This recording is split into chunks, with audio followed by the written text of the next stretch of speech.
I want to start by making one point clear. The use of chemical weapons anywhere in the world is an inexcusable violation of international law, and the United States will not tolerate it. The Assad regime's attack against innocent Syrians in Douma, Syria on April 7th is horrifying and tragic, and it demanded an immediate response. Yesterday, United States forces, at the direction of President Trump, launched precision strikes against Assad regime targets associated with the use of chemical weapons in Syria. We launched these strikes to cripple Syria's ability to use chemical weapons in the future. We were joined by the United Kingdom and France, who demonstrated solidarity in addressing these atrocities. Americans are united in condemning Syria's inexcusable use of chemical weapons, which no civilized nation would tolerate. We are encouraged by the support we received from the senators and congressmen on both sides of the aisle. We are also extremely proud of the United States service members who carried out this operation last night. They demonstrated unwavering courage and commitment in their defense of the American people and the values and ideals our nation represents. This operation was carefully orchestrated and methodically planned to minimize potential collateral damage. I can assure you, we took every measure and precaution to strike only what we targeted, and we successfully hit every target. This operation does not represent a change in U.S. policy, nor an attempt to depose the Syrian regime. These strikes were a justified, legitimate, and proportionate response to the Syrian regime's continued use of chemical weapons on its own people. We do not seek conflict in Syria, but we cannot allow such grievous violations of international law. Our goal in Syria remains defeating ISIS by, with, and through the 70-nation coalition. But we will not stand by passively while Assad, backed by Russia and Iran, ignores international law. The Assad regime's actions in April 2017 and again on April 7th, 2018, show they have abandoned their commitments to the international community and resorted to illegal tactics against the innocent Syrian people. We call upon Russia to honor its commitment to ensure the Assad regime dismantles its chemical weapons program and never uses chemical weapons again.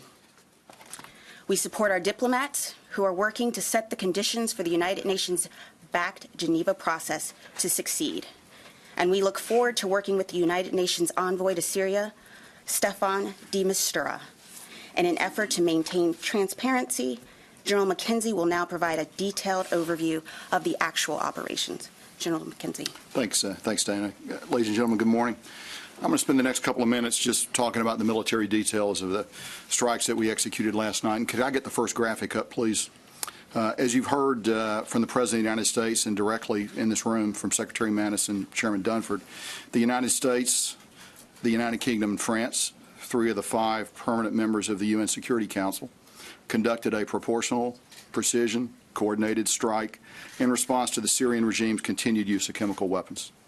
This combined military strike was directed against 3 distinct Syrian chemical weapons program targets, and I'm going to show them to you in turn on the monitor behind me, and I think you have access to that information also.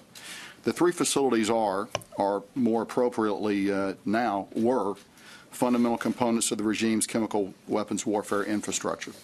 Let's go to the first slide, please. The Barza Research and Development Center. Next slide. Pardon me. The Him Shinsar Chemical Weapons Storage Facility. And last, and the next slide, please, the Him Shinsar Chemical Weapons Bunker Facility, which is located about 7 kilometers from the previous Him Shinsar site. This strike aimed to deliver a clear and ambiguous message to the Syrian regime that their use of chemical weapons against innocent civilians is inexcusable and to deter any future use of chemical weapons. We selected these targets carefully to minimize the risk to innocent civilians. We're still conducting a more detailed damage assessment, but initial indications are that we accomplished our military objectives without material interference from Syria. I'd use 3 words to describe this operation: precise, overwhelming, and effective. Let's go back to the first Barza slide, please. Against the first target, the Barza Research and Development Center, which is located in the greater Damascus area, we employed 76 missiles. 57 of these were Tomahawk land attack cruise missiles, and 19 were Joint Air-to-Surface Standoff Missiles, or JASSMs. As you can see for yourself from the graphics, initial assessments are that this target was destroyed. This is going to set the Syrian chemical weapons program back for years. And you also note that we've successfully destroyed 3 buildings in metropolitan Damascus, one of the most heavily defended aerospace areas in the world. Next slide, please. Against the second target, the Hem Shinsar chemical weapons storage facility, which is located in Syria just west of Homs, 22 weapons were employed: 9 U.S. TLAMs, 8 Storm Shadow missiles, 3 naval cruise missiles, and 2 Scalp land attack cruise missiles. So this target was attacked by all coalition forces. Our Tomahawks, the British Storm Shadow, and then the French missiles went against it as well. Against the third target, next slide, the Hem Shinsar chemical weapons bunker facility, we deployed 7 Scalp missiles. Again, the initial assessment is that this bunker facility was successfully hit. I'd now just like to talk a bit about the specific platforms that were part of this strike. And let's go back to the first slide, please. The missiles that I've just described were delivered from British, French, and U.S. air and naval platforms in the Red Sea, the Northern Arabian Gulf, and the Eastern Mediterranean. All weapons hit their targets at very close to the designated time on target of about 4 a.m. in Syria, which of course is 9 o'clock here on the East Coast. I'm going to give you a little more details now about the platforms. First, in the Red Sea, the Ticonderoga class cruiser Monterey fired 30 Tomahawk land attack cruise missiles, and the Arleigh Burke class destroyer Laboon fired 7 Tomahawks. In the North Arabian Gulf, the Burke class destroyer Higgins fired 23 Tomahawks. In the Eastern Mediterranean, the French frigate Languedoc fired 3 missiles of their naval version of the Scap missile. Also in the Mediterranean, the Virginia-class submarine John Warner fired 6 Tomahawk missiles. In the air, 2 B-1 Lancer bombers fired 19 Joint Air-to-Surface Standoff missiles. In addition, our British allies flew a combination of Tornadoes and Typhoons and launched 8 Storm Shadow missiles. Our French allies flew a combination of Rafales and Mirages and launched 9 Scalp missiles. Taken together, and as you can see from the graphic behind me, these attacks on multiple axes were able to overwhelm the Syrian air defense system. It's also important to note that we flew a variety of defensive counter-air, tanker, and electronic warfare aircraft in support of these operations. None of our aircraft or missiles involved in this operation were successfully engaged by Syrian air defenses, and we have no indication that Russian air defense systems were employed. We are confident that all of our missiles reached their targets. At the end of the strike mission, all our aircraft safely returned to their bases. We assessed that over 40 surface-to-air missiles were employed by the Syrian regime. Most of these launches occurred after the last impact of our strike was over. It is likely that the regime shot many of these missiles on a ballistic trajectory. I mean by that, without guidance.